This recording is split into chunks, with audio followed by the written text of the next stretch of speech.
सखर मां वाक़े ख़बर ॾियूं कचे वारे इलाइक़े में ॿिनि धुरियुनि में झेड़ो थियो आहे। फायरिंग में 2 ॼणा मारिजी विया। अफ़सोसनाक ख़बर आहे। सखर मां अवां सां शेयर कयूं पिया। कचे वारे इलाइक़े में 2 धुरियुनि में झेड़ो थी पियो। झेड़े में फायरिंग थी, जंहिंमें 2 ॼणा मारिजी विया आहिनि। मारिजी वियलनि में यासीन महर ऐं इस्लाम जतोई शामिल आहिनि। मारिजी वियलनि जा लाश वाक़े वारे हंध ते पयल आहिनि, जॾहिं त धुरियूं मोर्चा बंदि थी वियूं आहिनि।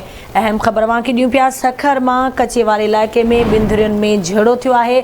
फायरिंग में 2 ॼणा मारिजी विया। तफ़सील मालूम कंदासीं। सखर मां आवाज़ जो रिपोर्टर शाहिद चन्नो असां सां लाइन ते मौजूदु आहे। शाहिद, छा तफ़सील आहिनि? हिन वक़्तु छा सूरत हाल आहे?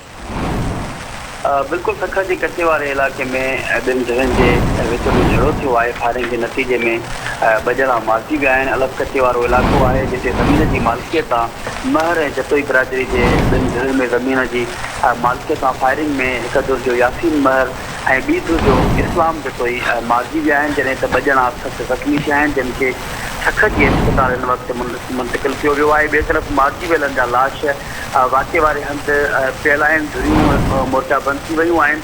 अंधाधुंध फायरिंग जो सिलसिलो बि हिन वक़्तु जारी आहे। पुलिस जो चवणु आहे त 2 धुरियुनि जो ज़मीन जी मालिकीअत सां तकरार हलंदड़ हो, जंहिं सबबु 2 धुरियुनि विच में झेड़ो थियो आहे। झेड़े जे दौरान फायरिंग में यासीन महर ऐं इस्लाम जतोई मारिजी विया आहिनि, जंहिंजा लाश सिविल अस्पताल मुंतक़िल करण लाइ पुलिस वाक़े वारे हंधि पहुची चुकी आहे। ठीकु आहे शायदि, वॾी महिरबानी अवां जी तफ़सील खां आगाह करण लाइ।